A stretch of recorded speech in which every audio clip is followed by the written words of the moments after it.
दोस्तों आज के सेशन में हम लोग डिस्कस करने वाले हैं सीएसएस की सबसे इंपॉर्टेंट प्रॉपर्टी जिसका नाम होता है डिस्प्ले। दोस्तों डिस्प्ले प्रॉपर्टी में हम लोग क्या क्या पास कर सकते हैं। डिस्प्ले इनलाइन क्या होता है, डिस्प्ले ब्लॉक क्या होता है, डिस्प्ले फ्लेक्स क्या होता है, डिस्प्ले ग्रिड क्या होता है, डिस्प्ले इनलाइन ब्लॉक क्या होता है। ये बहुत एक इंपॉर्टेंट फीचर है पर बहुत कम लोग जानते हैं कि इसका एग्जैक्ट यूज क्या है। तो आइए स्टार्ट करते हैं। सबसे पहले मैं आपको बताता हूं दो सबसे मेन चीज, एक होता है इनलाइन एलिमेंट्स और एक होता है ब्लॉक एलिमेंट्स। क्या होते हैं इनलाइन एलिमेंट्स और क्या होते हैं ब्लॉक एलिमेंट्स, तो हम एक एक करके समझते हैं। मैंने दोस्तों यहां पर एक पैराग्राफ टेक यूज किया है और इस पैराग्राफ टेक के जस्ट अंदर मैंने यहां पर हेलो और हेलो के बाद मैंने यहां पर एक स्पेन टेक का यूज कर दिया है। तो दोस्तों ये हमारा बेसिकली एक इनलाइन एलिमेंट है, मतलब सेम लाइन में हमें हेलो और प्रोग्रामर्स कॉलेज मिलने वाला है, क्योंकि हमने प्रोग्रामर्स कॉलेज एक अलग टेक में डिस्प्ले किया है। मैंने इसको सेव किया और जैसे ही मैं इसको रन करूंगा, ओपन इन ब्राउजर करूंगा, तो मुझे मिलने वाला है यहाँ पर हेलो और प्रोग्रामर्स कॉलेज एक लाइन में, क्योंकि ये डिस्प्ले किस वे में हो रहे हैं, इन लाइन में हो रहे हैं।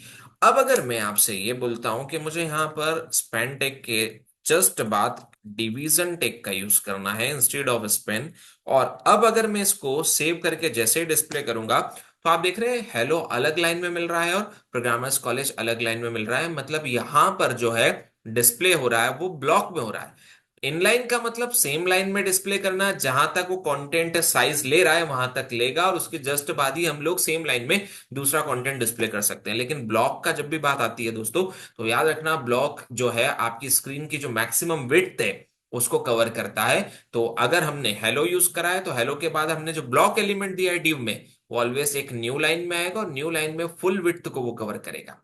तो अब दो चीजें तो आपको समझ में आ चुकी है कि डिस्प्ले इनलाइन क्या होता है और डिस्प्ले ब्लॉक क्या होता है। तो अब हम लोग इनको प्रैक्टिकली इंप्लीमेंट भी करके देख लेते हैं। मैंने यहाँ पर एक जो है सी एस एस का कोड लिखने के लिए स्टाइल यूज किया है, और आप लोग जानते हैं कि ये कौन सा सी एस एस है, ये इंटरनल सी एस एस है। मैं यहाँ पर एक डिवीजन के अंदर सारी चीजें अप्लाई करना चाहता हूं, तो मैंने यहाँ पर एक डिवीजन लिया है और इस डिवीजन के अंदर मैंने क्लास कॉल की, मतलब मैंने दो जो है बेसिकली एलिमेंट्स लिए हैं जो इनलाइन नहीं है, जो ब्लॉक एलिमेंट है। पहले में मैंने लिखा है हेलो और सेकंड डिवीजन में मैंने लिखा है यहां पर बेसिकली क्या, प्रोग्रामर्स कॉलेज। अब मैं जितने भी डिव यहां पर यूज कर रहा हूं, तो मैंने यहां पर डिव टेक्स्ट टेक्स्ट सेलेक्टर लगाया और मैंने इन सभी की डिस्प्ले पोजीशन को दोस्तों कर दिया है यहां पर इन लाइन। तो बेसिकली अगर मैं ये नहीं लगाता तो बाय डिफॉल्ट जो ये डिस्प्ले हो रहा था वो एक बाय एक मतलब वन बाय वन हो रहा था। इट मीन्स कि वो ब्लॉक में डिस्प्ले हो रहा था। अब आपको सेम लाइन में डिस्प्ले करना है तो यू विल यूज डिस्प्ले और आपने यहाँ पर लगा दिया है इन लाइन। दोस्तों ये अब आपको डिस्प्ले करके देगा एक ही लाइन में, तो it will display in same line. अब एक चीज का और ध्यान रखना आप लोग, अगर मैं इसको डिस्प्ले वापस से क्या कर देता हूं ब्लॉक, तो ये दोनों अलग अलग लाइन में डिस्प्ले होगा, मतलब मैक्सिमम विड्थ को यूज करेगा। एक नई चीज और मैं आपको सिखा दूं जिसमें सबसे ज्यादा कंफ्यूजन आता है, वो आता है display inline block. Display inline block, दोस्तों इनलाइन ब्लॉक भी आपको इनलाइन की तरह ही आउटपुट देगा। तो एक इंटरव्यू क्वेश्चन यहाँ पर ये बन जाता है कि इनलाइन में और इनलाइन ब्लॉक में डिफरेंस क्या है। दोस्तों इनलाइन ब्लॉक में मैं हाइट को बढ़ा सकता हूं, पर अब अगर मैंने हाइट को यहाँ पर कर दिया है 50 पिक्सल्स, तो मैं रिफ्रेश कर रहा हूं तो आप बोलोगे कोई रिफ्लेक्शन नहीं दिख रहा है। तो हम यहाँ पर इस डिवीजन का बैकग्राउंड कलर सेट कर सकते हैं। तो मैंने इसका बैकग्राउंड कलर ले लिया है और बैकग्राउंड कलर मैंने यहाँ पर कर दिया है ऑरेंज या येलो या ब्लू, आप जो भी करना चाहते हैं, मैंने येलो कर दिया है बेसिकली।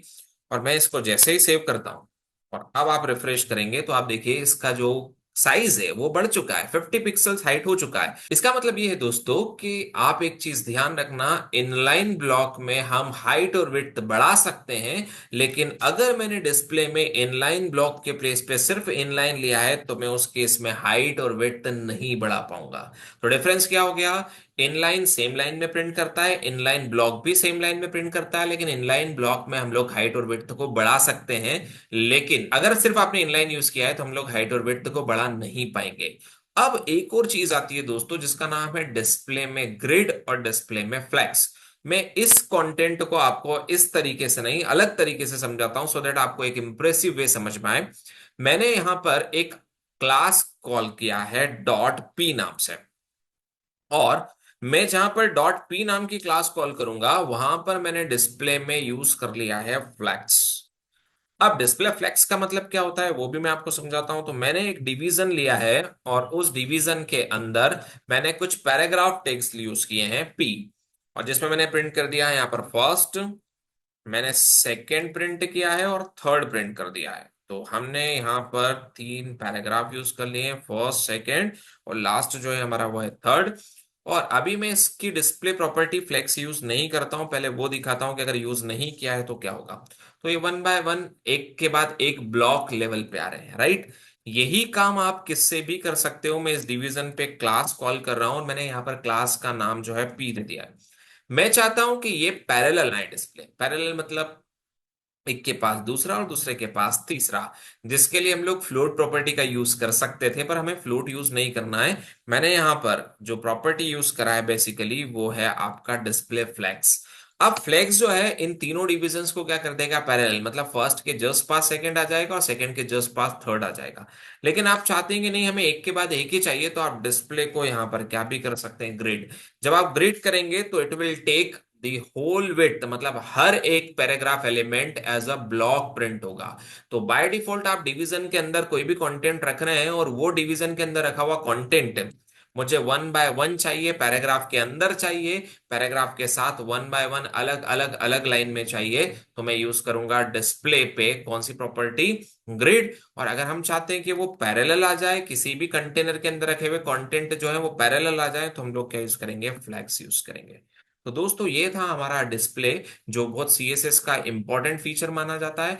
आपको अगर मैं एक टास्क यहां पर देना चाहूं कि मुझे एक बेसिकली ऐसा कुछ बनाना है जिसमें मुझे सीएसएस का ही यूज करना है और सीएसएस में डिस्प्ले प्रॉपर्टी का यूज करके मुझे एक कंटेंट डिजाइन करना है, तो आप कैसे करेंगे। तो आप स्क्रीन पर देख रहे हैं कि मैंने पेंट में एक छोटा सा लेआउट बनाया है आपके लिए, जिसमें मैं अगर ये स्क्रीन है तो इस स्क्रीन को मैं कुछ इतने पार्ट्स में डिवाइड करना चाहता हूं कि ऊपर वाला पार्टीशन अलग, नीचे वाला पार्टीशन अलग, और बीच वाले पार्टीशन को मैं ऐसे थ्री पार्टीशंस में डिवाइड करना चाहता हूं।